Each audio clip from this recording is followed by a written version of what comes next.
Moi j'ai un orchestre comme Wenge BCBG, Vive la musique à Vito comme Maison Mère, comme BCBG. Donc moi quand je chante, il faut aussi que les autres qui m'accompagnent puissent chanter aussi. Donc j'aimerais aussi chanter des chansons où il y a des solos vocaux pour que les autres aussi puissent avoir de l'espace, que leurs fans aussi le voient, pour que tout partager ces moments ensemble. Donc voilà. Pour là c'est sacrifié par là. Je veux que l'événement n'a pas deux au salon. Moutata Koufati. Mais les autres monde héritier wa tolobi routine de castade. Mais routine de castade il wana tozomona. On se compter beaucoup plus dans Wera, JB, Adolphe Dominguez. C'est-à-dire que il y a des alliés. S'il vous plaît, nous allons répondre à l'eau pour continuer. Nous allons continuer à monter. Parce que nous avons une question de côté. Les questions de piège. Pour ceux qui sont dans la conférence, vous avez compté la JBT, la WRT. Bango est blessé, Bango. Peut-être qu'on doit soutenir la CC, pas soutenir Mati. Non, concernant moi, c'est une décision.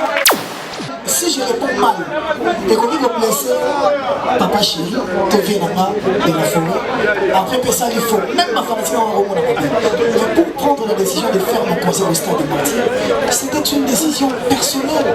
Mon concert c'est moi à l'affiche, pour preuve. Ah, au monde est long, il y a mon tout, au monde est limité. Mais cela ne m'empêchera pas et pour rabaisser en rien de mettre en valeur les deux grandes stars de mon pays, les deux plus grandes stars selon moi, de mettre en valeur pour appeler ça ma chanson, pour la vendre aux abat. Et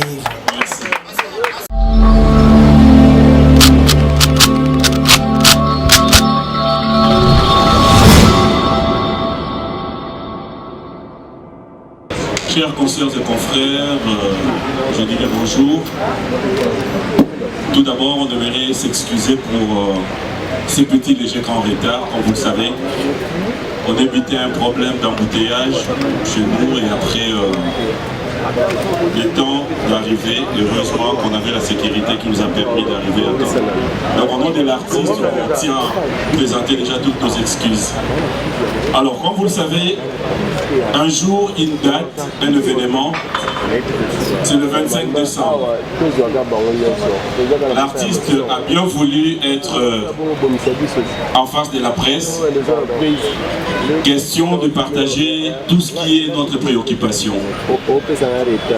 Et je verrai bien vous rassurer, au-delà de tout ce que nous pouvons avoir comme question, nous avons tenu à ce que nous puissions rester sur l'événement du 25 décembre. Sur l'événement parce qu'il ne nous reste que 5 jours. Et dans 5 jours, nous avons besoin de vous pour pouvoir communiquer par rapport à cet événement. Et comme je l'ai dit au départ, j'aimerais encore une fois de plus dire un grand merci d'avoir répondu à cette invitation. L'artiste est là. Vous retrouverez qu'il y a les staffs devant. Il y a M. Paolo Tudilo qui est là. Il y a notre ami qui est depuis un bon moment, il reste dans l'événementiel, Fonfan. Et il y a le représentant de ces très beaux cadres qui nous reçoit, Pigeon Vert. J'espère qu'on aura le temps d'en parler aussi. Alors pour ne pas prendre beaucoup de temps, j'aimerais quand même donner la parole à l'artiste, peut-être un mot à tous les consoeurs et confrères avant de commencer. Déjà, bonjour à toutes et à tous. C'est un grand plaisir de vous voir si nombreux. Je ne m'attendais pas que ce soit comme ça, mais voilà. C'est déjà comme ça, donc je suis très heureux. Merci à vous, pas seulement parce qu'on est aujourd'hui ici à Bandal chez Pigeon Vert. Merci parce que vous avez commencé cette histoire avec moi. Lentement mais sûrement, je savais que ça allait aboutir à un très bon résultat. On a commencé par une grande campagne. Puis, nous on était partis, vous êtes restés pour travailler sur l'événement. Il y a eu cette histoire du carnaval motorisé. Vous étiez là, vous nous avez accompagnés, vous nous avez soutenus. Et aujourd'hui vous êtes encore là. Je pense que les dimanches, vous serez encore là. Vraiment, de tout cœur, j'ai tenu à vous dire merci. Et j'espère qu'après les concerts, on va continuer encore à travailler ensemble. Parce que la musique sans la presse, je ne sais pas comment est-ce que ça peut arriver aux consommateurs. Donc merci d'être là et merci à tous ceux qui m'accompagnent sur ce plateau. Et merci aux producteurs, merci aux organisateurs.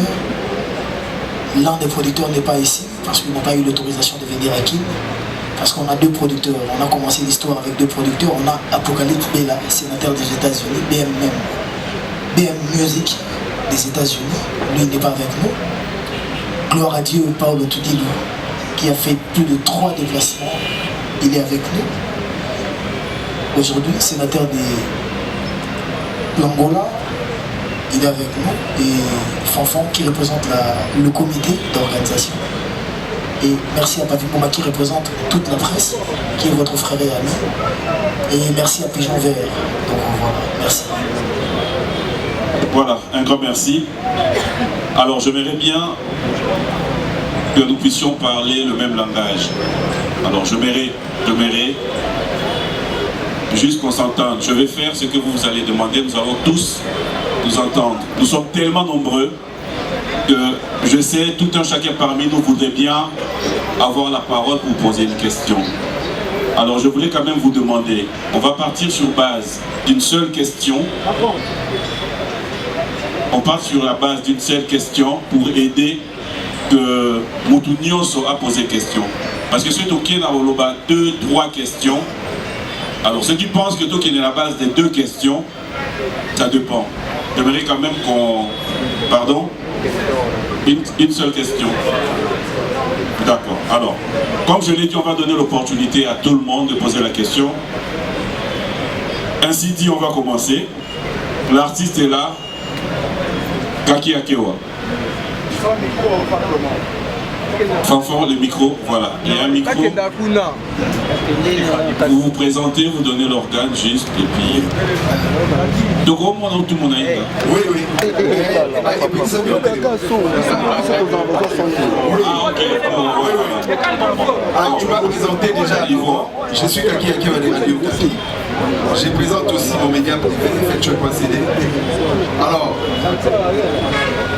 à Héritier Watanabe, félicitations pour avoir choisi la date du 25 décembre pour te produire au Stade des Martyrs. Je me rappelle de ta première apparition à la télévision nationale. Tu avais chanté la chanson Est-ce que de Papa Wemba et tu étais avec JB Piana. Et la question, est-ce que tu pourras chanter encore cette chanson au Stade des Martyrs pour émerveiller ton public, parce que ça faisait partie de ta carrière au début. Et puis à la fin de la carrière de Papa Wemba, c'est la seule chanson que Papa Wemba avait exécutée, la toute dernière chanson avant sa mort. C'est comme si c'était un héritage de la voix de Papa Wemba à Héritier Watanabe. Et la petite question qui vient, pourquoi seulement avoir choisi Bandalungwa? Pourquoi ne pas choisir une question Kaki Akewa. Bien. Merci. Merci. On va.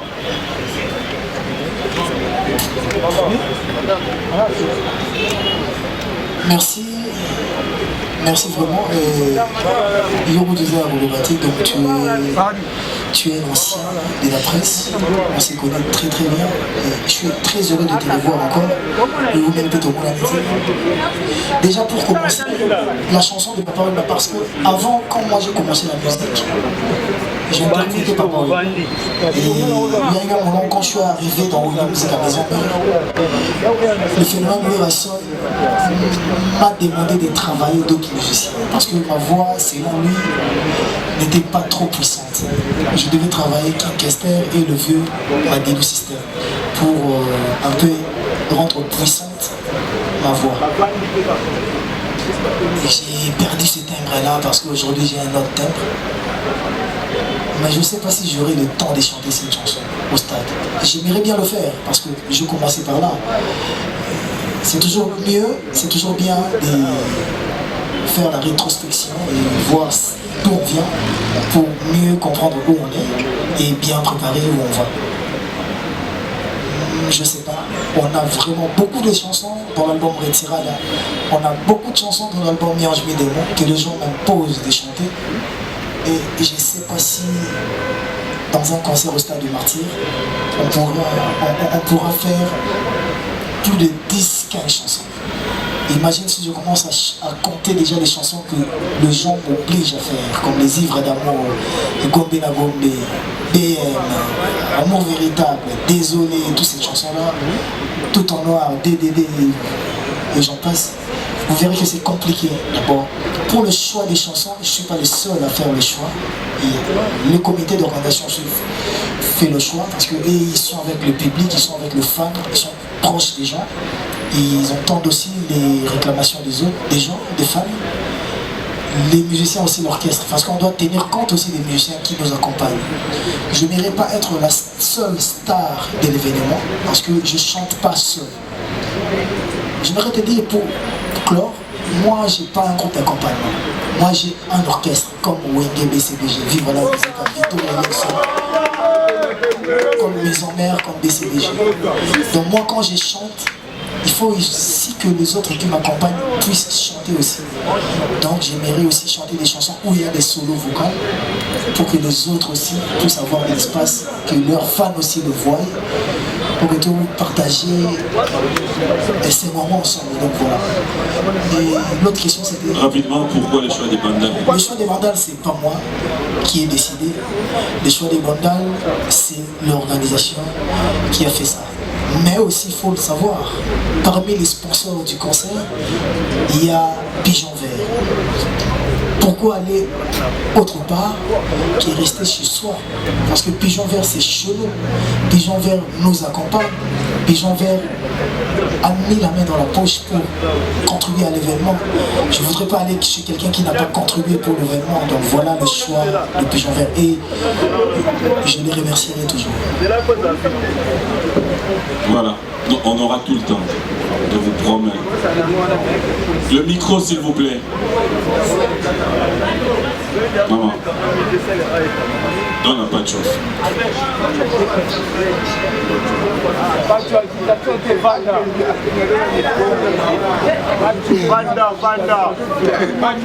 Je donne l'occasion au caméraman, s'il te plaît. Voilà, merci. Alors, Riti Watanabe, la Polka, bonsoir. Bonsoir. Alors, au ici devant nous, la presse a outil de partout baillé, mais j'ai constaté une chose, d'être respecté ma mort. Ton coup fait le moine, ton coup fait le Beverkis, une minute de silence, ton monde y a qu'on a respect ma mort. Ma question est celle-ci, Héritier Watanabe, la Polka, Motonatembe, on s'est préparé à conséquence pour affronter le 25 décembre. Parce que, aux Arabes, on a 2 albums. Osaka a 4 ans de carrière à la team de Wata. Est-ce que vous avez la force de vous aller dans ma camp ou vous retournez sa stade? La première des choses, troisième des choses. S'il te plaît. Toyokanaki bien au début, on poser 2 questions, tout le monde. Tout ce qui s'arrête sur d'abord. Et je m'excuse, mon cher confrère, vous comprenez, je très sérieux. Excellence, monsieur l'ambassadeur, Héritier Watanabe, nous sommes à stade. Jusqu'à maintenant, avant de m'habiller, ils allaient chaud, ils allaient vraiment faibles. Dans ce cas-là, il y a un foule à lobby. Peut-être que chef coutumier, tout solo. Mais, tout ce qui est, ils sont morts, ils sont ticket dans la carte totale, il y a une peine. Dans ma sangambila, Ezati. Watanabe, Sugola. Denga de la forêt, Denga papa chéri, papa Samaka. Merci. Voilà, cousin. Déjà, tout bandana, demo bandana. Oui, puis que Tito Vandi a événement sa conférence de presse. Et oui, Tito Vandi même dans carnaval des événements, événement un concert à Stade du Martyr. Donc, biso na tête na biso na tout Vandi ou dévancer biso peut-être une minute de silence ou un aussi mon cas pour la maman tu vas bon la terre pour na papa Verkis pour na mort na biso pour kufa na est etc.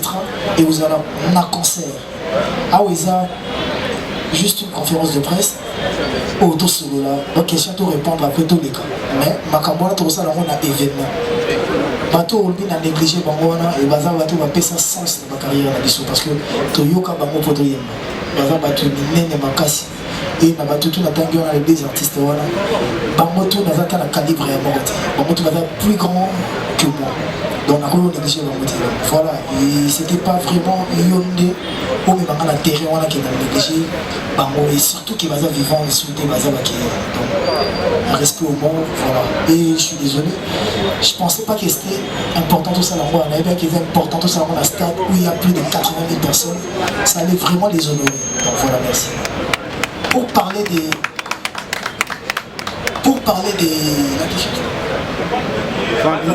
le vent des billets, il y a Kendaki, la station, il faut aussi connaître ça.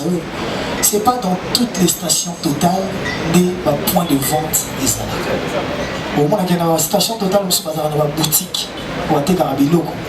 La station totale, monsieur Bazar, à Pau, à Tekakaka, Carburant, il y a une boutique. Vous comprenez? Donc, ceux qui ont côté dans la boutique, qu'on a CD, parce que tu as pardon, tu as billet, pour tu as billet, tu as payé un pompiste. C'est pas leur travail. Leur travail, c'est vendre le carburant. Alors, les stations totales ont des boutiques. La station totale est dans un magasin. Et sur le Kekuna, au Roku, tu as billet. Plus que ça, net dans la station totale à Lemba, il y a 24. Les gens habillés sont aussi là. Ceux qui ont l'eau, on a PC dans aussi. Au coup d'habillé, il y a des choses à comprendre. Et quand ils appellent boulot, on a pensé na landelaka batekaki biye wapi ezali biye wapi ezati to biye wapi ekotaki biye wapi esilaki. Moi mon rôle, mon travail c'est chanter et danser. Laissez aussi que votre comité d'organisation balandela makambo wana parce que ceux qui n'ont pas landela makambo nyonso wana nakolanda makambo ya instrument nakolanda makambo ya sécurité nakolanda makambo ya podium nakolanda makambo ya lumière nakolanda makambo ya écran LED nakolanda ya publicité bapanneau pour bapanneau mosusu nde tofutela misusu nani matate pour raison de retard, je peux pas suivre 2 livres à la fois, un petit peu artiste, donc je suis à la communauté. Ceux qui m'ont côté, je suis au côté qui m'a bien zati. Donc, Ayoki, les gens ont été rêvés, on boosté, donc ils nous l'ont dit, parce qu'on pousse mal ça sur le nage. Moi, je suis prêt pour chanter et danser. On le vit dans Nana Luka, Papa Chéri, là où il est Papa Chéri, dans un orchestre. Où est la sonne dans un orchestre? Pas dans un orchestre. Concert où tu as mis dans un orchestre. Ce qu'il faut bien Papa Chéri, il faut bien pour un concert. Il faut bien pour un déjà depuis Kalakala. Dans la banque déjà depuis Kalakala. Concert dans Mayo, mais le roi de l'Informe m'avait dit une chose avant au Lingaki qu'on relevait le défi. Tu l'as fait avec tes albums, tu l'as fait avec tes concerts. Aujourd'hui tu es au stade de martyr, bats-toi. Quand Papo a botayo artistiquement, à Ebisio Bunda, c'est pas parce qu'il y a Boï qu'on côté là, ou parce qu'il y a Boï qu'on aide. Non, peut-être parce qu'à ce moment-là que tu es capable de faire quelque chose et que les autres va prendre juste conscience. Et je pense que ceux qui il faut la scène à aide pas le roi de l'Informe, tout Papa Chéri. Il faut dans le bon ou je pense pas ceux qui font la scène en il faut la bête dans le toujours bosser pour tout ça, le concert bien, concert et vous allez très très bien. Voilà, ce que qui a terrain ça au débat.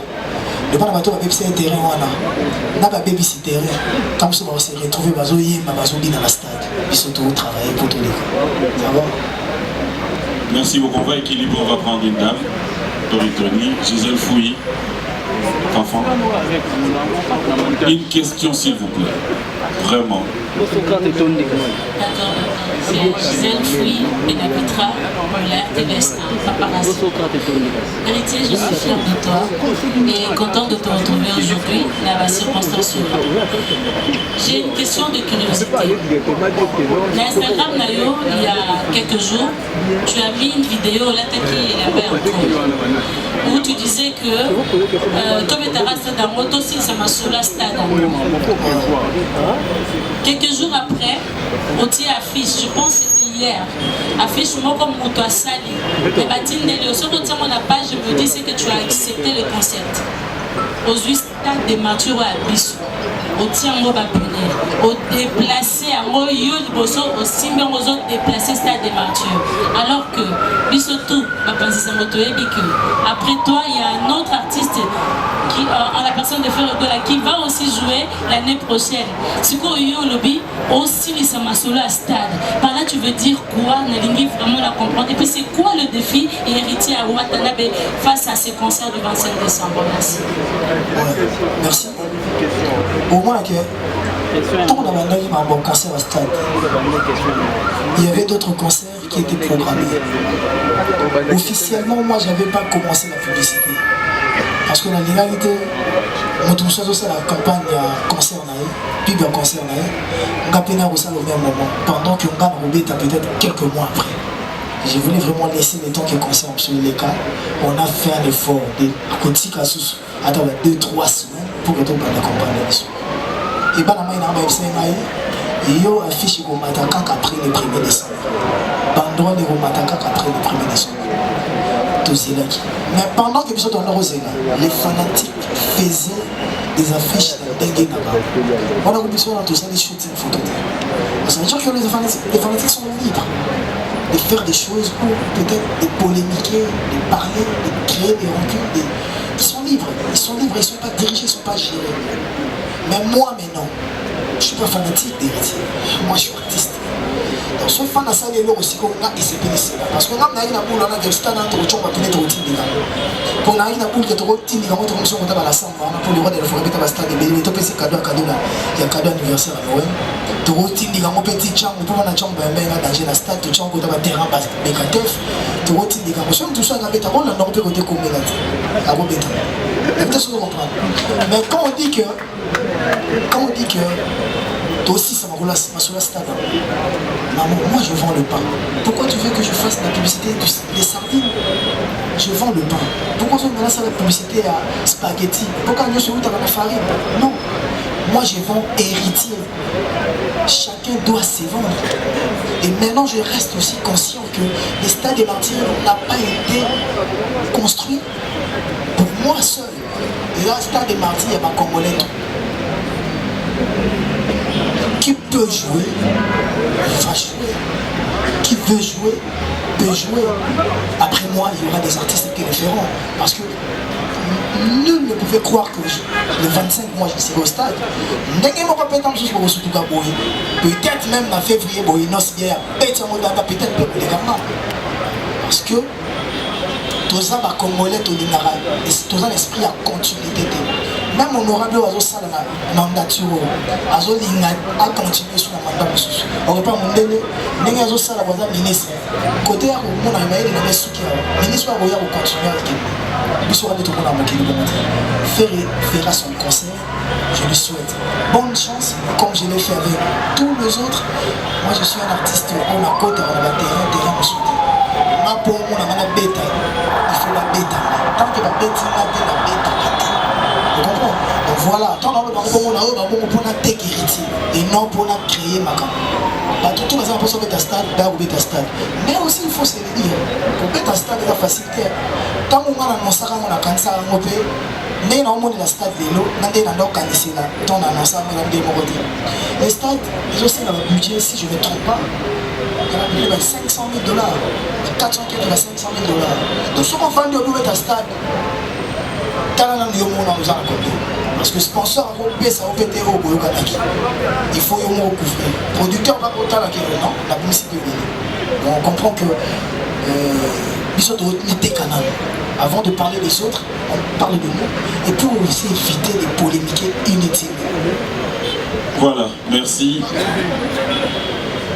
Le défi pour ce concert, bien chanter, bien danser, faire un très bon spectacle. Même dans le carnaval, la tendance est vraiment héritier tout autre, du stade Oyemba. Oyemba à niveau pour tout autre, niveau Bina, Corée. C'est à niveau pour imagine que mon propre frère, la manager orchestre, on a quitté dans l'Afrique. vous savez ce que ça m'a coûté? C'est des trucs de la tête.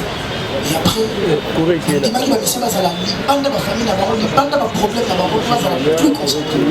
Et je pense qu'ils sont prêts à le faire. Et le plus grand défi, c'est la sécurité. Tout est OK. Voilà, Jonathan. Merci. Jonathan Minari, Digital Pivot. Bonjour Héritier. Salut Minari. Bravo pour ce challenge. Mais tout comme moi, tu sais que Franco Lambo Makati, qui est l'écuyer de la société congolaise, Pascal Rochon Taboulay, n'ont pas quand même forcément besoin de jouer au Stade de Martyr parce qu'il n'y en avait pas. Et depuis la création du Stade de Martyr, c'est qu'aujourd'hui, pour inscrire son nom dans le panthéon de grands musiciens congolais, il faut forcément faire les Stades de Martyr. Tu as accepté de relever ces défis dont plusieurs aînés n'ont même pas le courage de les faire. Ça, pour ça, on t'applaudit. Loin de toute attente, par la plus grande stupéfaction de plusieurs qui ont pris part au concert du retour du clan Wenge Musique 4x4, on a vu Héritier se faire convier par ses aînés. Et ça te donnera d'ailleurs ce nom que tu portes aujourd'hui, le dernier fils du clan Wenge. Est-ce que ça sera aussi item pour Héritier Watanabe? On sera très heureux de prendre part au Stade de Martyr, d'avoir un Jimé Piana, d'avoir un Blaise Boula, d'avoir un Weransan et tant d'autres du clan Wenge sur la scène avec Héritier, tout comme ils l'ont fait pour toi. Merci. Ouais, merci Jonathan, merci frère. Et après, je n'irai pas aussi beaucoup parler parce qu'on n'a pas beaucoup de temps. Mais s'il faut juste rentrer sur le concert de Wenge Musique à Maison, Wenge Musique à 4x4 de BCDG. Ils avaient nulle part dit que Héritier ne prendra pas. C'était une surprise. Bah, laissez-nous la primaire et dire en live le jour J qu'est-ce que ça sera. Donc on ne veut pas tout dévoiler. Je ne sais pas s'ils seront là. Après il faut voir aussi leur agenda. Je ne sais pas s'ils seront là ou s'ils ne seront pas là. Mais jusque là je ne suis pas mieux placé à dire qui sera là, qui ne sera pas là.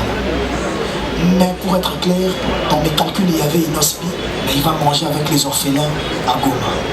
Vous verrez que peut-être tu veux avoir quelqu'un, mais cette personne-là aussi est star. Cette personne-là aussi est occupée. Cette personne-là aussi a son agenda.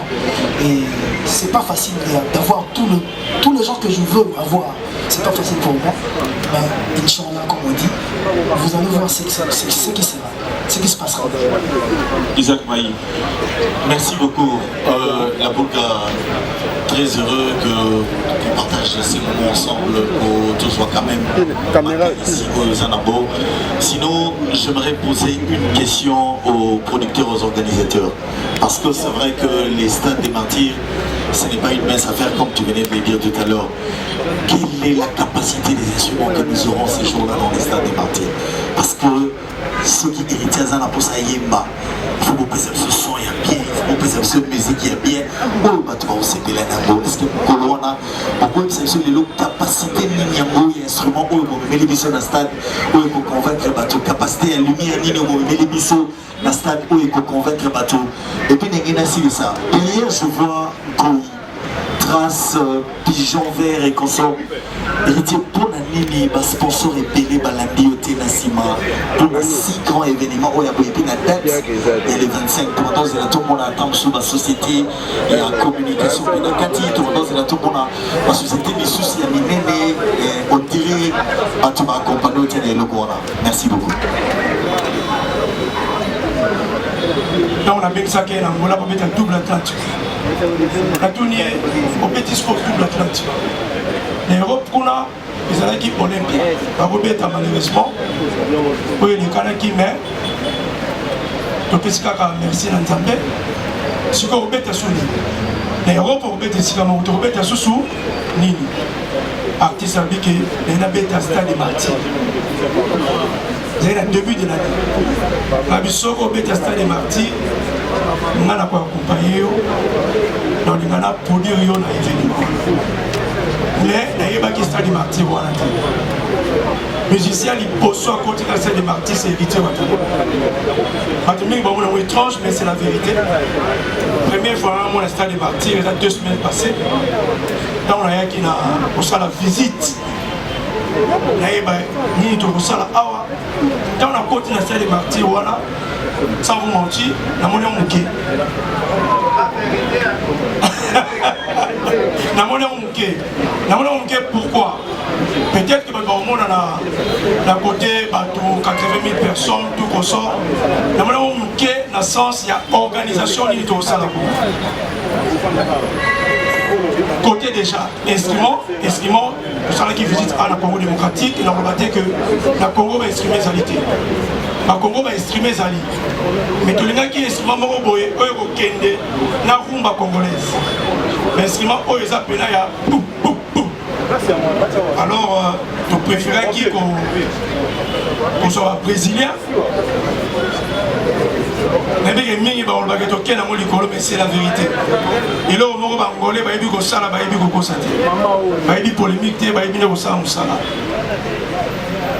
côté instrument tous on brésilien ba instrument et outil libanda et yaki na Angola na minute oyo ezana nzela ekoya po ekota awa na Kinshasa on ko publier moté to la sa camion yango ezokota na frontière tout consort capacité instrument nous avons plus ou moins 500 000 kW d'instruments auto na kati ya stade de martyr musique ingénieur de son ango oya kosala son héritier Watanabe c'est un Brésilien. C'est pas la première fois que la son héritier Watanabe qui vient de Mituna. Pourquoi parce que ingénieur de son à la Congo démocratique mais rejoue à Libanda. Il qui choix producteur, il qui choix artiste été. Parce que déjà la bête c'est moi mingi na Angola. Nazoé kaka ingénieur oyo asala ka son na Angola. On a préféré qu'il a mémoire à la Congo démocratique. Pour l'échange culturel. Côté lumière, la cohésion culturelle dans ma organisation de la mission. Aujourd'hui, ingénieur, il y a lumière, il y a Congo démocratique. Mais c'est là qui fait choix dans la vie. C'est là qui choix artiste. Parce que dans ce qui est pour Tambola, la maison où il y a lumière, il y a Kinshasa. La maison où il y a lumière, il y a son, il y a Kinshasa. Dans la maison où il y a podium. Côté lumière, tu vas travailler dans Manon. Manon, combien d'entreprises Manon Sonolight. Sonolight. Alors, côté podium, podium est en Angola. Il y avait qui donnait d'abord la Kinshasa, la podium est en Kinshasa. Tu préfères travailler dans Kenji Sono. Donc, on a que la référence aussi côté organisation, et ça ma référence Mogo Oyo, Bino Boyebi, on a qu'à marcher dans Bisso. Podium est assuré par Kenji Sono, lumière est assuré par Manon, et instrument est assuré par un Brésilien. La qualité est beaucoup à la décité. Instrument peut-être que c'est pour la première fois. Bon, jamais organisé l'activité awa, mais on a moni et pour la première fois depuis que Stade des Martyrs, les années Stade des Martyrs, Boyoka, instrument Yandemo. Merci, merci. Isaac Yonamatumboyi. Juste pour nous rassurer, un gestion principal à brésilien, mais il y a un ingé son aussi congolais, Alex Mayombo Batebele Baebi, qui va l'assister. Donc pour nous rassurer, au Nyosu, Bazanet Ibiso, Balinipé qui va congolais, Bazala associé à un projet de mission. Ah ouais, parce que ingénieur Kim a eu Terambia, a eu des complications dans le côté de la mort. Autour de la question, vite fait, sur les sponsors. Après, quand vous parlez des grands sponsors, je ne sais pas si la Bra Congo a Zamouké, je ne sais pas si Total a Zamouké, je ne sais pas si Trace a Zamouké, je ne sais pas ceux qui obstiné. Alors, obstiné SRL, groupe Chilamouina. Et habité par sponsor aux Oloba. Où est mon nom tous à la bamo. Dommage tous à la bamote. Où est Miki Wana. Jusque-là, tous à la bamo. Dans notre zangi, instrumenté. Dans notre zangi lumière. donc toza la nyongo mutu te oyo nyonso esengaki comme budget basponsor wana batie de basponsor ya minene baconcert ekoya après bazela baconcert wana basponsorise yango oyo ya mike na biso basali grand boulot nyonso tosenga ye bango basali yango parce que la bras Congo lelo nayebi te soki qui vont plus que la bras Congo. La bras Congo encore, la bras Congo à la Skol, la bras Congo à Tembo, la bras Congo à Castel, la bras Congo à le Kofi, la bras Congo. Donc je dis merci encore qui est pour moi dans l'événement la salle le plus grand des sponsors et merci. Et après, peut-être il y a évité. Alors, moi, la soso a vimbi dans Nzongo, c'est que mais peut-être, moi j'ai eu la chance d'avoir des amis riches. Donc, parce que photo est bon. Qui m'a dit ma bébé dans la société, comme il est à Mina Intel.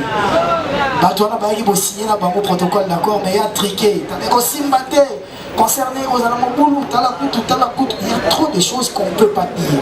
Parce que si tu veux que je te cite même les noms, je peux me citer après au climat polémique, mais je ne suis pas venu ici pour ça. Il ne représente aussi rien tant que mon organisation est très bien faite. Donc, merci aux sponsors qui m'ont accompagné et merci aux partenaires qui sont là. Merci à l'organisation et aux producteurs. Moi, il me suffit. Un tien vaut mieux que deux, tu l'auras. Merci. Le micro, Charlène. Excusez-moi, pardon. Je promets que tout le monde va poser sa question. Oui, il a posé une question pour Merci, PM. Je réponds au nom de Charlène Mouikana pour les comptes de la RTVS 1. Je suis là, l'artiste. Voilà, donc je pose ma question à l'artiste. Héritier Watanabe. Je crois que tout le monde sait jusque-là que l'artiste va se produire ce 25 décembre au Stade de Martyrs. Alors, ma question est celle-ci. L'artiste, je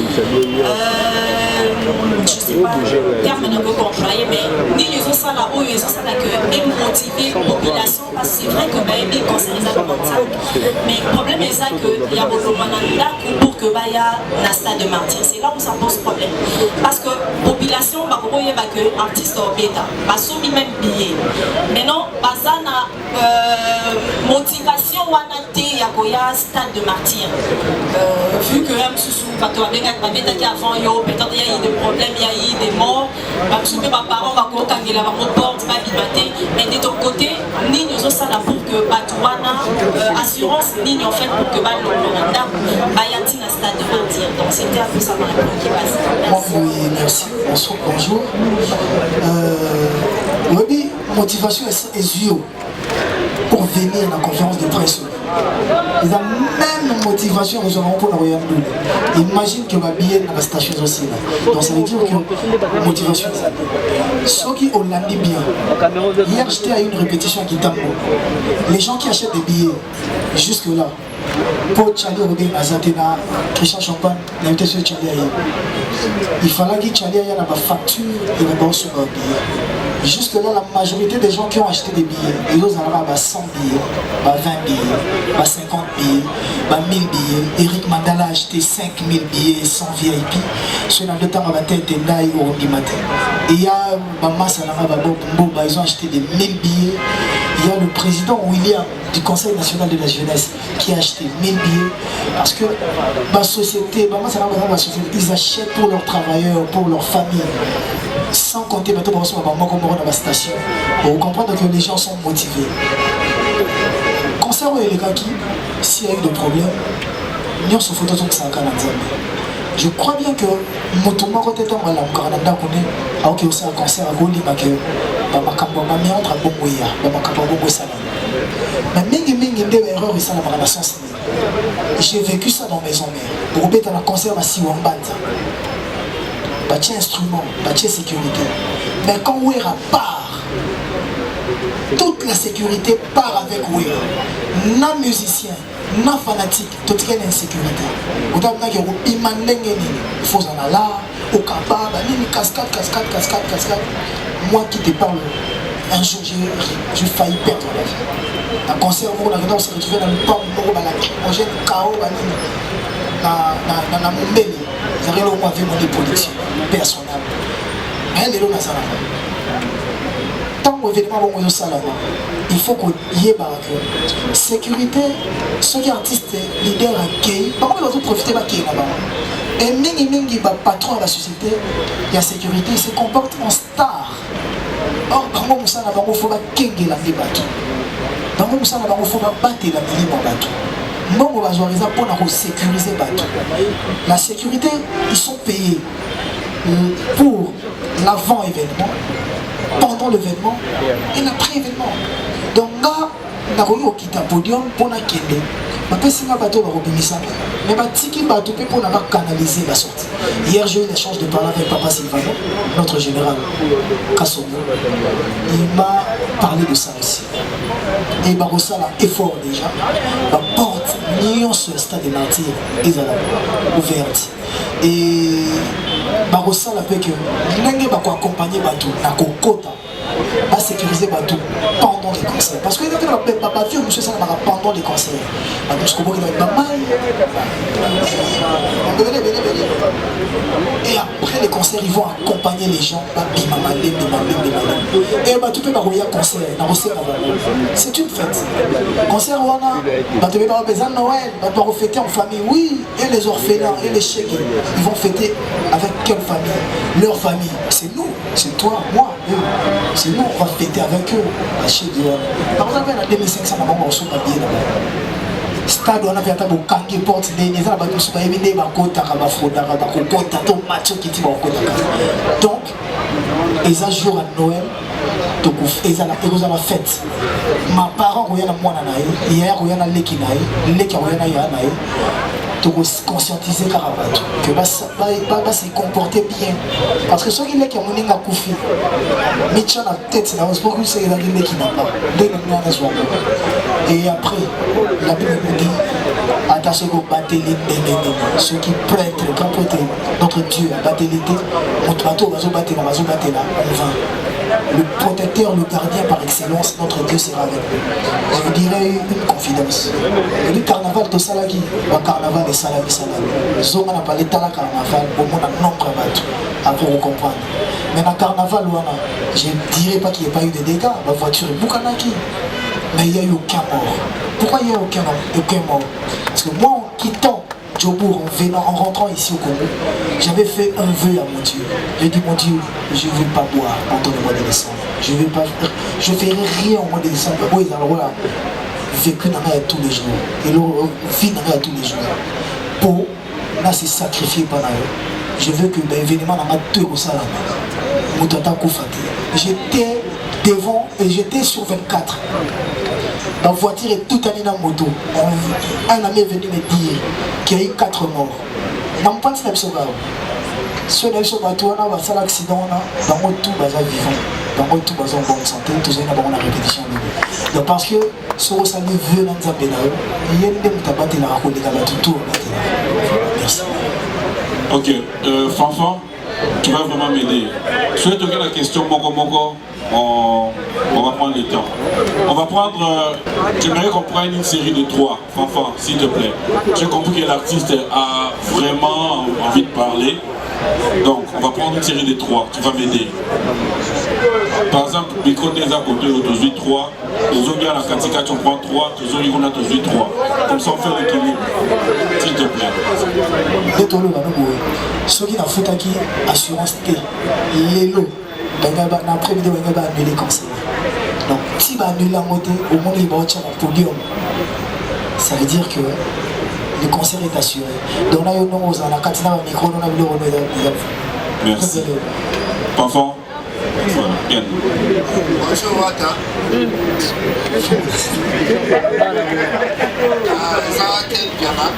C'est une question Zali. Posez la question Moko, s'il te plaît. Question Moko, mais ça n'a pas volé. T. Moko. Question n'a pas été. Héritier Wata. bayaya na bapere na bino ya 4e génération basemesiraka na stade de martyr tomonaka shiba abeta stade sa après ya papa wemba okofi olomide na nsima na ye tomoni mpe weranson abeta mpe stade de martyr sans appui ya bapere. Mais les autres monde héritier wa tolobi okotindika stade mais kotindika stade wana tozomona ozo compter beaucoup plus na wera JB na Adolphe Dominguez tandis que stade ya lelo ezali. S'il vous plaît, na répondre à l'eau on a pour continuer. Na compter na moto parce que nazo est pas question de côté ça. Les question mo piège. Pour ceux qui dans la conférence pour la vie na compter na JBT na wera té. Bango est blessé bango, peut-être pendant soutenir na CC, pas soutenir Mati. Non, concernant moi, c'est une décision. Question de ma réponse est revue au blessé même. Si je réponds mal, et qu'on dit au blessé, papa chéri, te viens là-bas de la forêt. Après que ça, il faut même ma femme en Rome. Mais pour prendre la décision de faire mon concert au stade de Martyr, c'était une décision personnelle. Mon concert, c'est moi à l'affiche. Pour preuve, ah, au monde est long, il y a mon tout, au monde est limité. Mais cela ne m'empêchera pas et qu'on rabaisser en rien de mettre en valeur les 2 grandes stars de mon pays, les 2 plus grandes stars selon moi, à mettre en valeur pour appeler ça ma chanson, pour la vendre aux abat. Et continuez, non, assez de enfants, si là, si ça va. Génération, après les 25, comparaison pour y avoir fallu autre bête, il fallait ça, mais cette génération là, il y avait déjà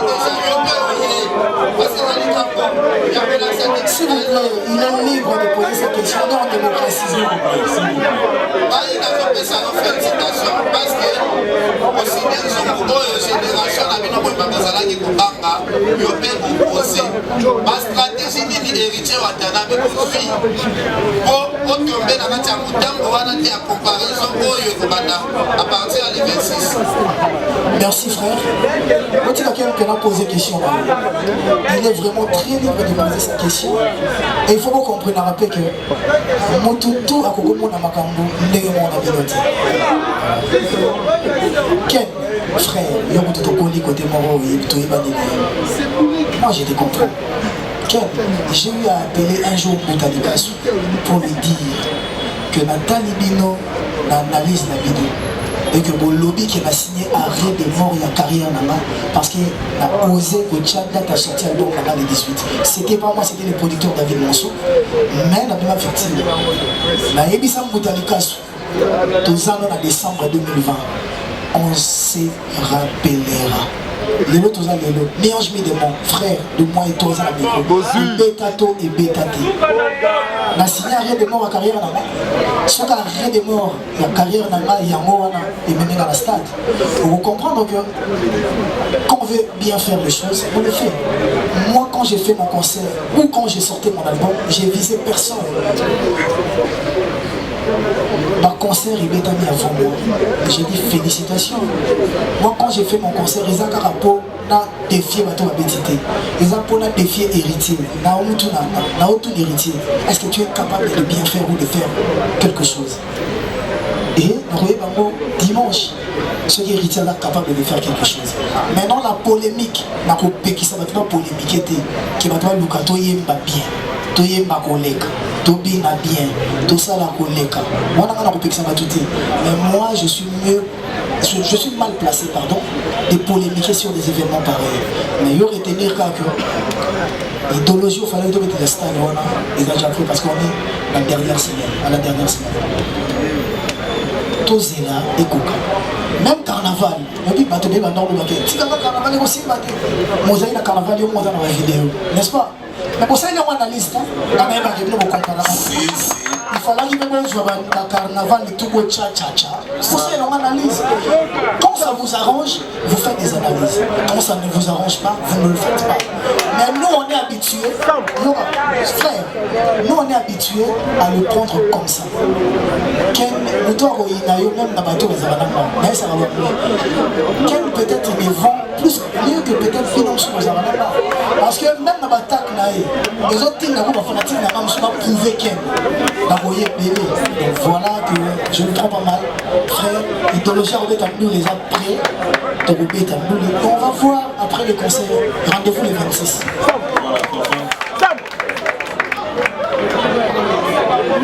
Fanfan, c'est très important, Fanfan. Fanfan, awa, toyeli wata yote. Alors, bonjour président. Président, avant toute la question. S'il te plaît, s'il te plaît, on est vraiment préparé. Si, je sais. Oui, s'il te plaît. Tout le monde a eu le temps. Non. On va pas commencer à discuter. Ok, c'est bon. Je veux dire vraiment. Ok. Album de Mimara le 18 décembre. Boutanika Oyo Benaka. Alobara qui au ciné arrête de prendre. Boutanika Zutenabi na analyse na bino. Voilà. C'est moi qui ai fait la promotion sur internet des Mi-Ange Midemo. Tout le monde a aimé avoir. Et puis on va fêter. Si on a toute la question là-bas. Ah, on a d'abord tché mon nom quoi de retourner. Si on a toute la question là-bas. Le président, Stade de Martyr n'a déjà c'est ça les plein. Parce que promotion est à malam, stratégie est à malam. La maison de production et vous l'artiste. Pour s'arranger dès après concert ou pendant les concerts, pour qu'il et vivre live nayo. Nabandeli, maison de production, nayo moko staff nayo artiste. Pour s'arranger comment? Pendant les concerts ou après les concerts, pour qu'il s'attendre à la concert ou pas vivre événement en live. Soit parce que ma concert est belé bétami et l'équipe kakaboé, tout le monde une version propre dans le côté. Est-ce que vous arrangez pour qu'il va vivre live dans moi, toute version propre dans moi après événement, tout comment? Parce que l'eau qui tu les as pas battus. C'est ça ma question. Merci beaucoup. Merci Mouta. Déjà, l'événement, tu as la trace. Une grande chaîne, tu as la visibilité mondiale. Et je pense que vous allez bien. Et après, pour les images, Fanfan, pour les images, il y a... Bon, il y a grâce, on a une équipe qui travaille. Il y a une équipe aussi. Je suis allé live sur le net, parce que peut-être qu'à Tony par rapport il y en a. Nous avons une équipe, il y a captation, il y a événement. Donc, tu reçois son, la qualité. C'est pas pour rien que le producteur Aïe n'a pas matos, il a jeté. Tu reçois son. Ceux qui inquiètent, ils ont à côté, on a l'ongola et en haut parce que tu as à disposition. Par en live sur le net et après, après événement. Parce que stratégie n'a sur le travail, ils ont avant, pendant et après. Et ce, dans tous les aspects organisationnels. On a encore le banaro, ça va détailler sur le test, donc on dirait, tu peux s'y promesses aux Zoloba. Nous, on préfère que Badbaya le 25, à suivre à billet dans Bango, à s'installer dans la VIP, na pigeon vert, à suivre à billet dans Bango, à la VIP, tu es à la grand public, à qui la station totale, Bisson a bino to Motala, si Matobe est à solo le 26. Et dans topo ça la pété. Ils ont un site sur la machine et brouillaka, la fréquence. Oui, stade, oui. Même la stade, on n'a presque pas de connexion. Oui, tu as même l'aéroport, tu as un drone. Mais drone, ils ont jamais du colo à 1 mètre. Parce que au niveau bombardement, ils sont à l'aéroport en Chine. Donc, drone sur une arme. Donc, par contre, il y a un drone militaire. Donc, il y a un stade et l'aéroport, la voie du peuple, et Coco y a un bombe est explosé. Donc, par contre, on va éviter. Donc, si on voit ça la live dans le stade, vous allez compliquer pour l'État que l'on a connexion, ils ont raté. Connexion, ça va compliquer. Après, on peut pas faire autrement. Fanfan.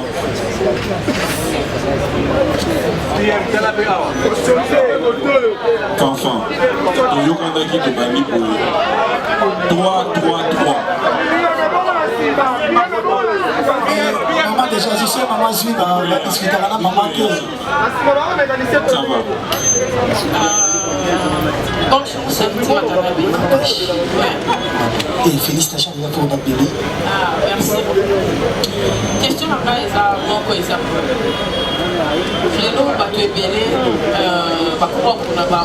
s'il vous plaît, pardon.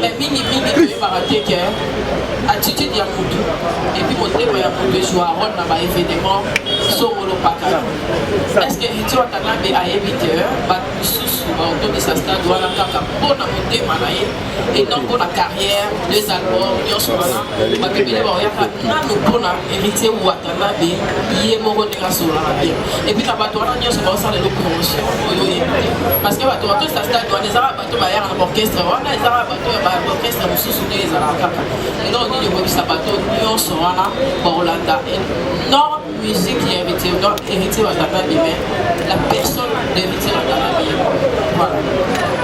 Je sais pas partout na tango la baïb ça fait ngo qui retient la lingaro pour na mutu ko baïb ça na yo boy na lingaro pour mutu ko boy esalela ngaka esalela ngaka nakuta na ba bolamu ebele et je pense que celui qui me concerne dans le lot où la dimanche est aussi la route qui est libérée bah tout le monde va soutenir là va soutenir là pour les artistes et pour les moto et après bah la mélodie la maman ceux qui n'ont pas intention dans l'orchestre chercher à bien faire et il y a un monde dans ça et pour dire pour nous avoir l'esprit large la routine de l'espace à Banema alors que on sur la débit vite fait maintenant les namba bateau baroyoka mishka baroyoka Jerispir baroyoka Seda baroyoka Miyembe baroyoka Jack Love baroyoka Liz Pedro baroyoka pena ba chanteur na bosse ba Jires ba Smoke parce que moi je parle sur mon podium j'ai des très beaux garçons élégants propres et des très bons chanteurs. C'est vrai, ce qui m'a empêché dans l'espace. Nandole nangai oboya Bercy a boire nene po. Nandole nanga Bercy na bika ukanga koto yo ambulance akandi koto chando avant ici. Donc nous les nanga tango na oya tu te robeka na lobaki yango na début et aux ala groupe d'accompagnement te que batuma bazana sima na rideau te nga ezalaka ke nga na zoe mbana bayaya. Ngande siko na yemba danger koleka bango wana nde bien que nga na bomba bango te na bomba mutu. Voilà. Et c'est les chasseurs. Le micro.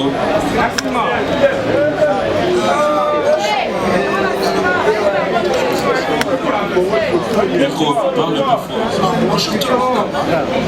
Bonjour le président. Bonjour. Ah, vraiment la question de... La question de la question de Tika.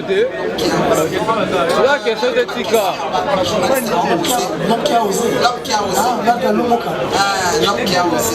Alors qui va journaliste bien m'a posé ma question parce que va me soucier ça orchestre oui. Mais on était là au carnaval. On était là au carnaval. J'étais là. Posez la question de comment ça la banalise. Mais personne ne m'a pas. Personne ne m'a pas. D'ailleurs, on a critiqué pas tout le monde. Et on s'en les a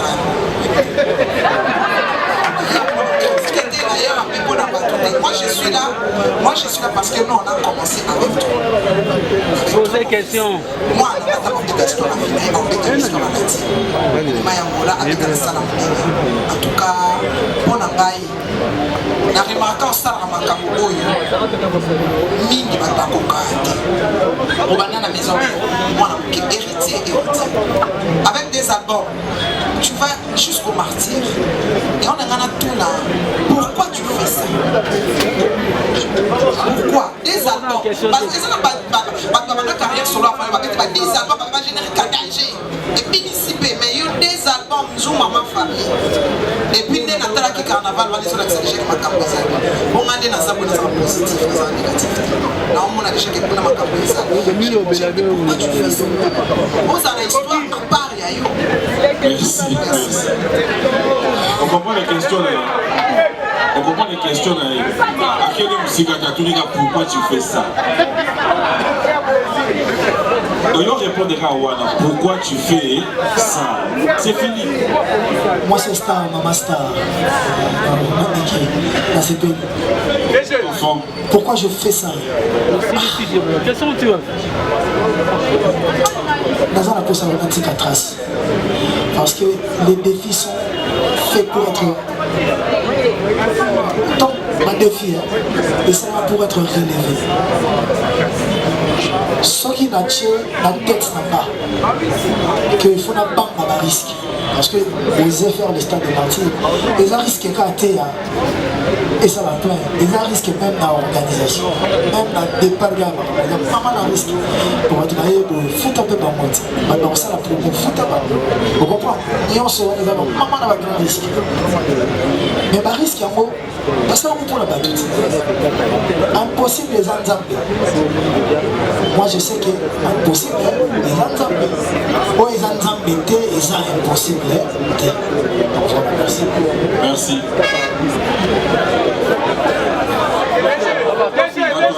Entre nous. S'il te plaît, soyons réalistes. Micro outil Bouélia, Bandeko, on appelle la S'il te plaît.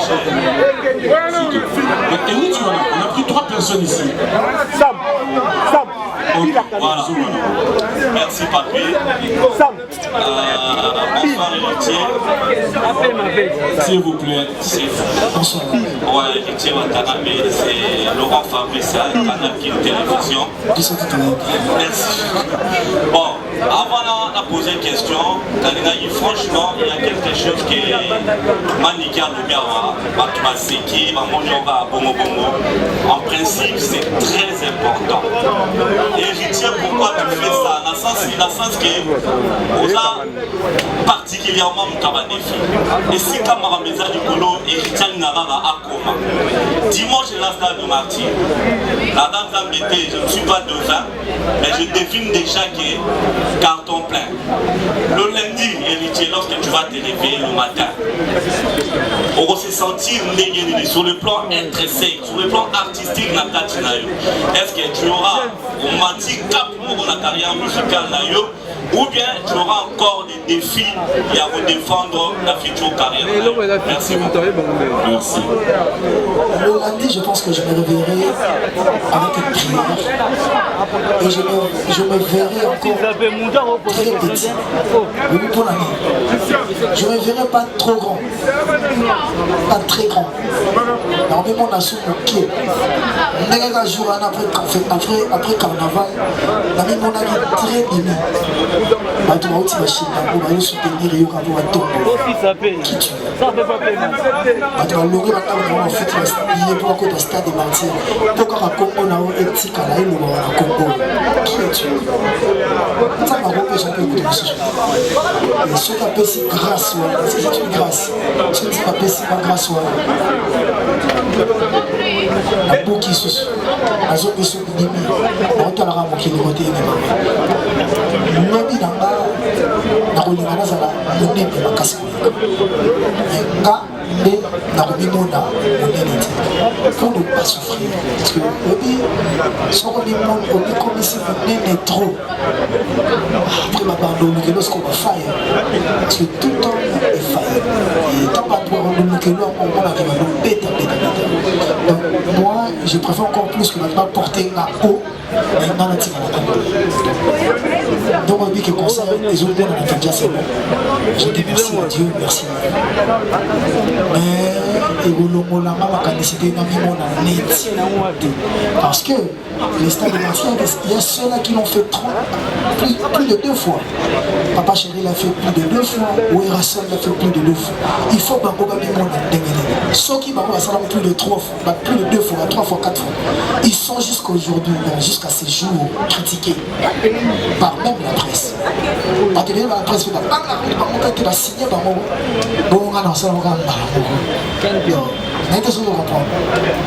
Merci. Bonsoir héritier Watanabe, Roland Lukobi, équipe 24 et Voix d'Afrique Télévision.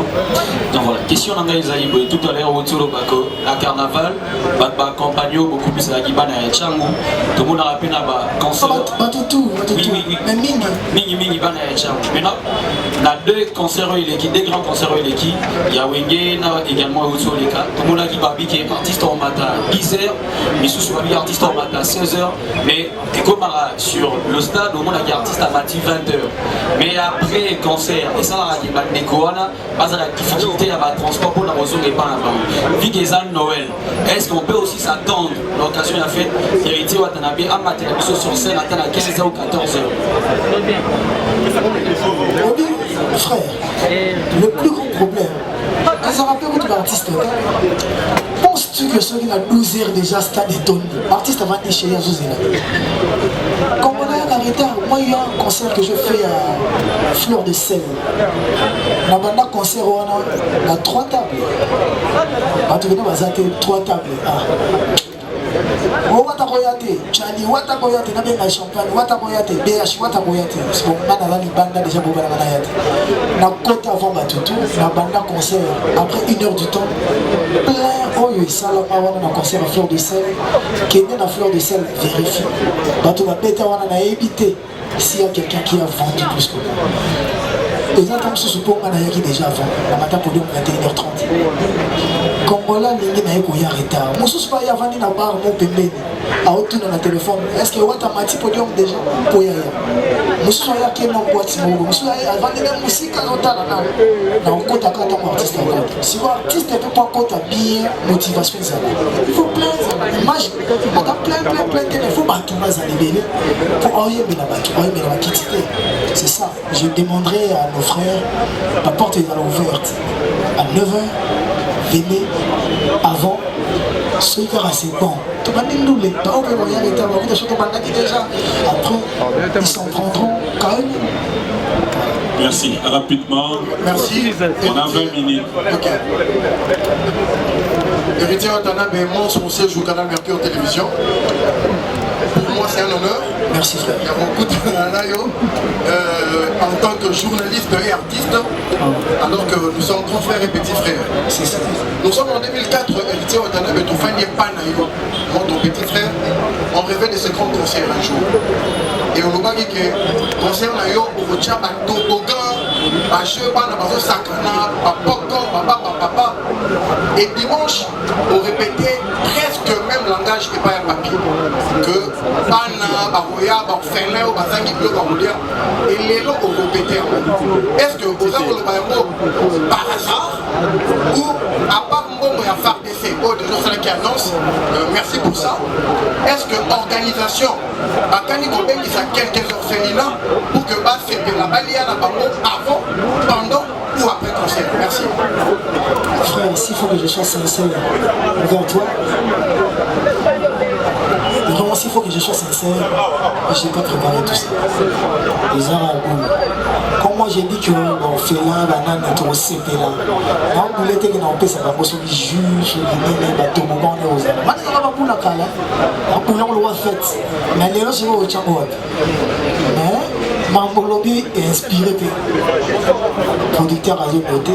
Tout le monde s'appelle l'orphelinat Morobo, tout cadre Mambo, tout le monde tête et tout Eric Mandala Maboko Bank na boss Mandala. Mako tchape mouké, ba sommet dans mon billet, ba billet VIP, ba zupe moi place na Morobo parce que la tout dans un VIP, la bras Congo avec Koi. Chaque groupe est à l'aise à boire, à tout aux Arabes.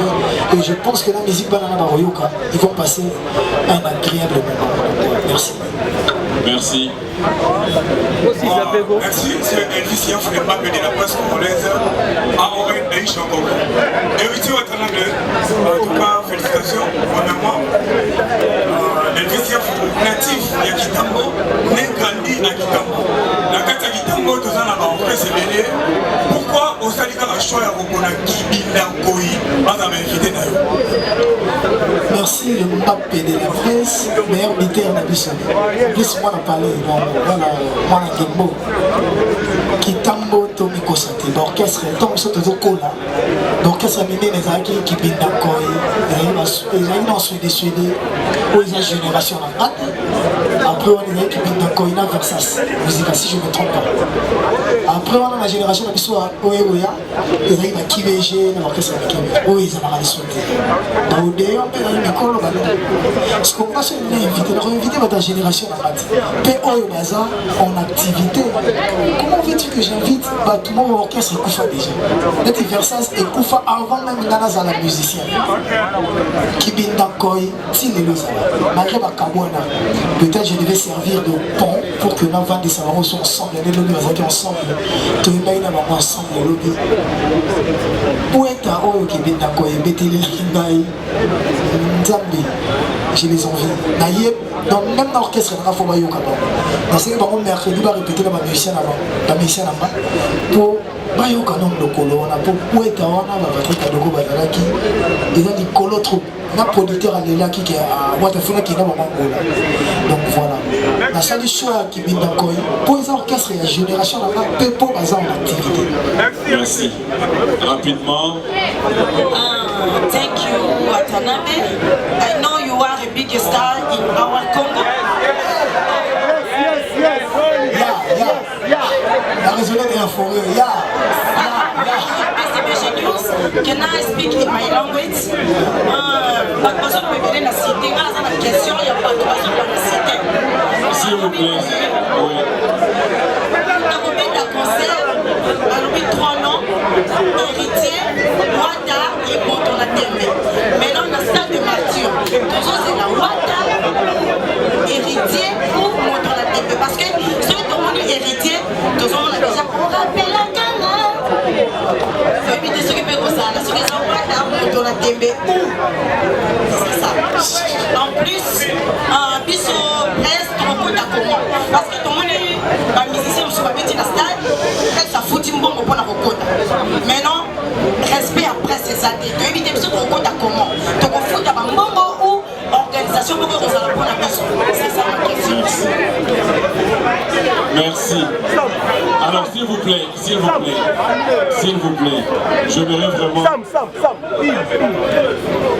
vraiment demander à ce que on va faire vite, on prend. Tu as encore le temps. Moi je pense que. Ok. Déjà, thank you sister. I'm so happy for your question. But I don't speak English. I understand little, I don't speak English. Je dirais ceci. Sincèrement, on a ému Kotoza. Parce que héritier, on a Wata, Bazan Dengemorote. Même quand on a TMP, comprendre, Bazan a facette dans le Moroko. Voilà. Mais dans le stade, on a fait un peu de choses. Si on a tiré Moroko, on a dans le stade, on a au moment d'héritier, au moment de Wata, au moment de TMP, au moment de la boule. Au moment où on a et eux ont chose important à ressasser. Tu ressasses un programme la mission. Mais ce qui est exigeant, ça va faire peur aux Africains. Merci. Pour l'entrée à presse, non, on a fait beaucoup de billetterie. Vous avez un transport à la maison. On a un soudan, on a créé moins cher. Mais il faut tout respecter presse. Soda foot à rater dans le match, foot à rater transport, policier, européen, journaliste à foot à concert. Bien, on va faire un effort parce que bon, ça va faciliter pour vous recruter. Au moins, au lobby, dans le concert, les journalistes sont dans le foot. Si tu sais que dans le concert, les journalistes sont tout dans le continent. Et vous allez critiquer que comment ils ont fait les côtés de la journaliste dans la cascade pour couvrir l'eau. Donc, ensuite, l'artiste pour une invitation dans le sens où pour valoriser peut-être le concert, ils ont critiqué dans la pour Congolais, ma PC a critiqué, son PC a critiqué, son PC a accès à il faut tout le les juste milieu, mais je pense qu'on trouvera une bonne solution. Le micro. Bonjour. Moi c'est Kimaka RDC. Je représente CMCT Côté Souris Magazine Radio Zigzag. En fait, Nazena Bouende, je suis vite revenu juste pour la conférence depuis pour les concerts. J'ai une question pour décharger à la sécurité.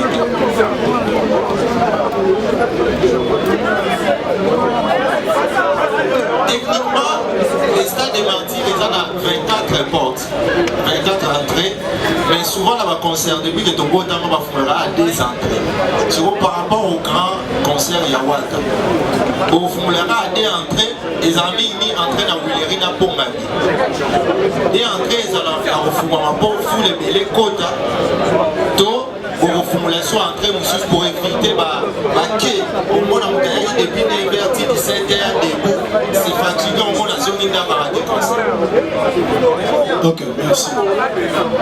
Pour la rentrée, toujours la rentrée à Kassavubu, eux vous allez opérationnel. Toujours la rentrée à Wamata, eux vous allez opérationnel. Et puis toujours la rentrée à Willery, eux vous allez opérationnel. Donc toutes ces entrées-là seront opérationnelles. Merci.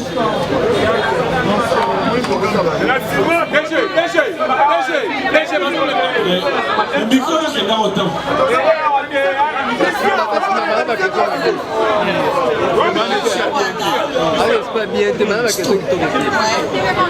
Président, on te met pense à des petites comparatives par rapport à tension d'ailleurs, parce que les gens ne pas péter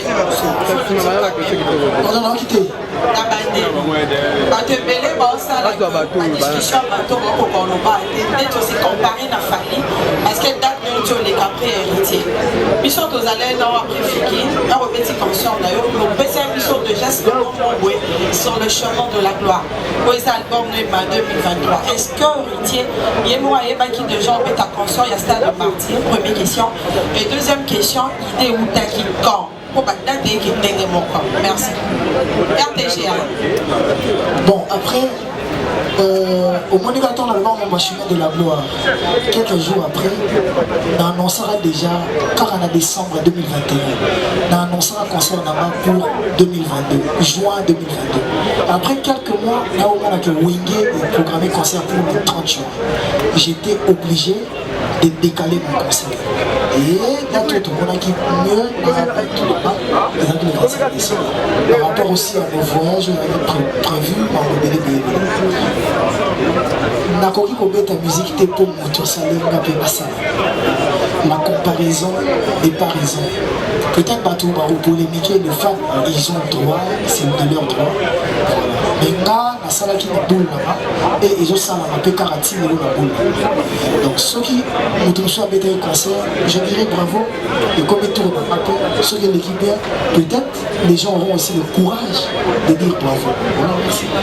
Voilà, les amis, nous allons vraiment nous mettre d'accord. Il y a un cocktail qui est prévu, qu'on va partager avec l'artiste. Et comme vous le savez, dans chaque organisation, on prévoit toujours, oui ça va arriver, on prévoit toujours, moi gestion, il y a presse, moi transport, alors s'il faut comprendre le temps, on est vraiment pris par le temps. La compréhension de Bissona Bino, nous aura 3 personnes. Mais la choix de Bino Moko. S'il vous plaît, s'il vous plaît. Bon, ok, on prend 5 personnes. Mais s'il vous plaît, ils allons vraiment choix de Bissona. Non, s'il vous plaît. Nous aura arrangé 2 personnes. T'es pour prendre l'IPENA. S'il vous plaît, expliquez le pourquoi. On doit partager un verre. Arranger Oyo vous prenez 2 personnes, ranger Oyo tozui 2, ranger Oyo tozui 2, tozui ici là vous pouvez kuna. Bon, 2 près kuna, c'est bon, 2 près kuna. Allez-y. C'est bon. Mais il y a mon confrère de télé, c'est obligé quand même. La problématique est bonne. Non, s'il vous plaît, on y va. Merci beaucoup. On va pour tout match. Le temps. Oui, tout à fait. Merci beaucoup. C'est Zachary Mwamba, tous sur la télévision et Tumba TV officiel. Le seul et l'unique journaliste sur la promotion de la carte stade pour la concert. Vous voyez. Merci beaucoup. S'il vous plaît, la question. Ok. Merci beaucoup. Héritier Watanabe, c'était la carrière solo. 2 albums. Mi-Ange, Retirada, Mi-Ange, Mi-Démon. Est-ce que ça a très tôt découvert Stade Marty? Pourquoi on a toutes les questions là? Il y a un ancien collègue Nayo Obabima, je vais même citer les noms, Andrew Clinton, Ferregola, Acosta, Maïsoufa, Open Sali, Sixé, Yamakasi, Banzemo, Betami, s'il vous plaît. Même mon côté à Kanisa qui même quoi affronter Stade Marty. Parce que Héritier Watanabe, il y a un au ciné, ils ont pour fallu pour pas bêta qui la pena bêta pour la dernière fils à Wenge, mais première fils à Wenge a pas affronté Stade Marty. Merci beaucoup. S'il vous plaît. Oui, les gars, on a bien cité sur le temps. S'il vous plaît, s'il vous plaît.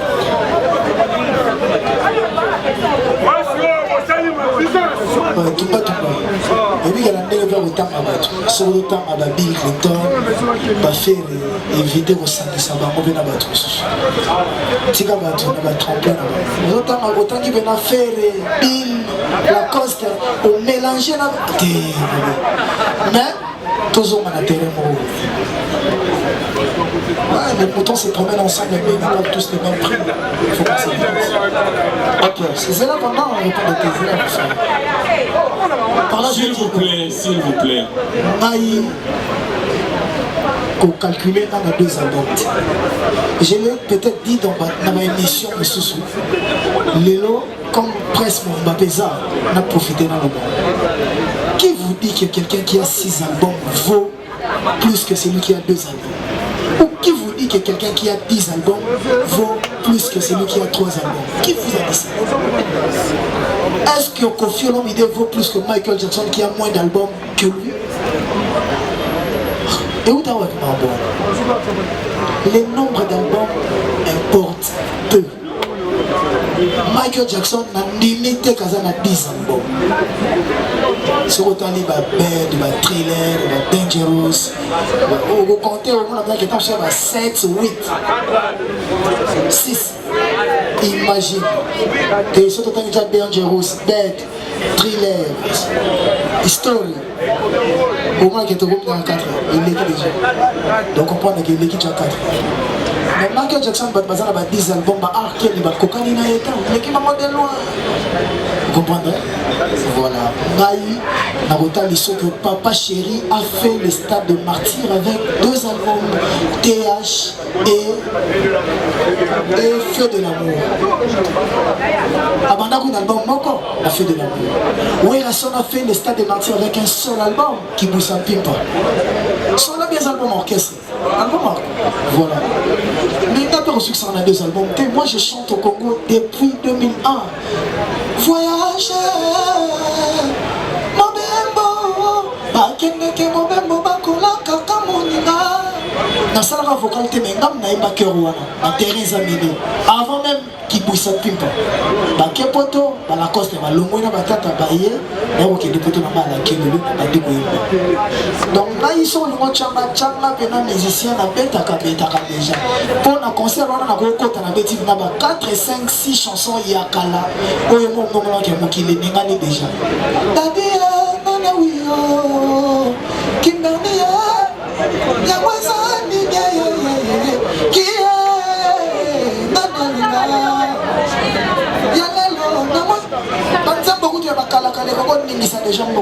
Donc le monde a terre on a stade pour la moto, pour à se sentir prêt et la ligne là ça va que je peux faire quelque chose. Merci. Ok, Héritier Watanabe, bonjour. Bonjour. Moi c'est Mathieu Bon chez KTV1 et puis Télégué Congo sur internet. Mathieu, Emma ça, vous n'avez pas changé le nom. Hein? Aimé. Ah? Aimé. un problème. Voilà. Héritier Watanabe, dimanche, ils ont Noël. Naïvi qui est pas américain, qui est fêté. Mais dans le concert, il y a ça des martyrs, naïvi qui est ma famille Goya. Bato barouta musika, ba délégation ça partout. Pesa biso air. Oyo concert et ko banda. Na air aussi les savons. Et comme matin, ezala ki boye donc bato mosusu bakoyita bamalofu bakoya eza concert na ya bana ya bakoya parce que eza fête ya Noël pesa biso heure exact bato bakoma na stade heure nini et puis aussi sa concert heure nini. Merci.